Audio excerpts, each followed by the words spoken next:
Bonjour et bienvenue à tous pour ce temps de jeûne et prière à EB Saint-Malo. Le début d'année, nous voulons le mettre à part dans le jeûne et la prière à l'écoute du Saint-Esprit pour connaître la direction du Seigneur. Chaque jour, vous allez retrouver sur la chaîne YouTube EB Saint-Malo une vidéo pour jeûner et prier ensemble. On compte sur vous. Faites-nous retour aussi des pensées du Seigneur et de ce que le Saint-Esprit vous aura mis sur votre cœur. Bon temps de jeûne et de prière.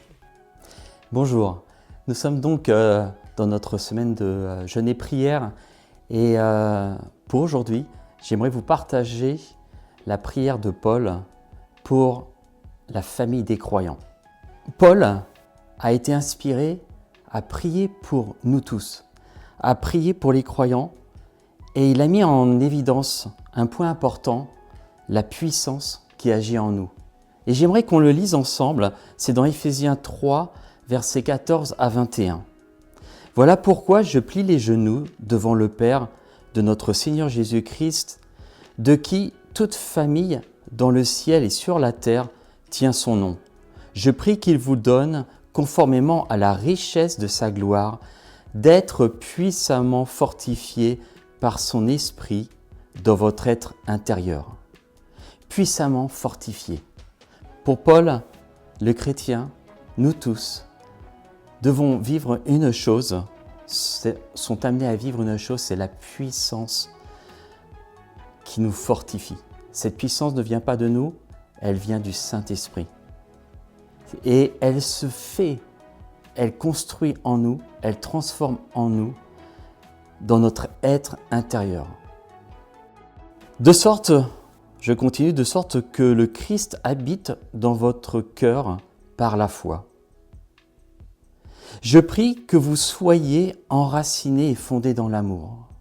L'œuvre de cette puissance en nous,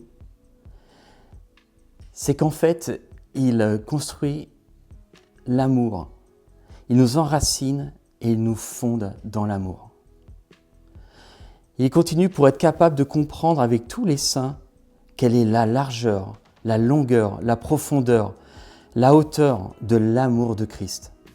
Là, on voit que cette puissance qui agit en nous est capable de faire bien plus que nous pouvons imaginer.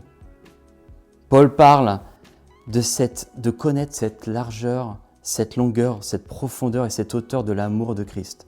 Ça nous paraît quelque chose qui défie notre foi. Mais pour Paul, recevoir cette puissance du Saint-Esprit en nous, cette puissance agissante du Saint-Esprit, c'est un temps de révélation.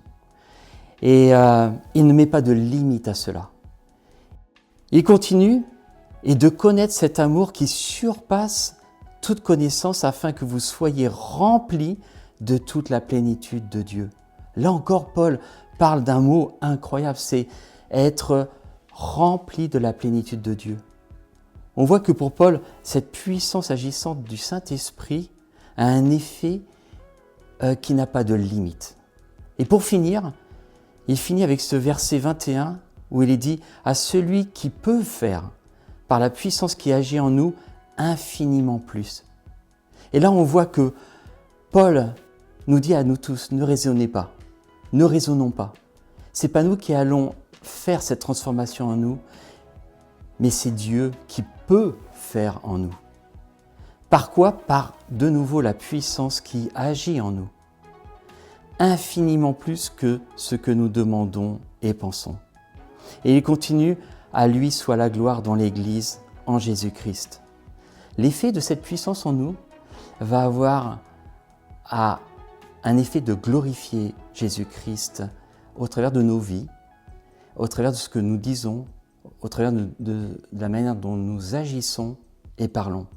C'est un défi pour nous qui jeûnons de laisser le Saint-Esprit prendre place dans notre cœur et de travailler en nous de façon à ce que cette forte puissance agisse en nous et nous fortifie. Nous avons besoin d'être fortifiés, dit Paul. Alors soyons fortifiés au travers de ce temps de jeûne et prière. Laissons le Saint-Esprit agir en nous. Croyons que le Saint-Esprit va lever les blocages et va nous faire être à l'image de Christ. Amen.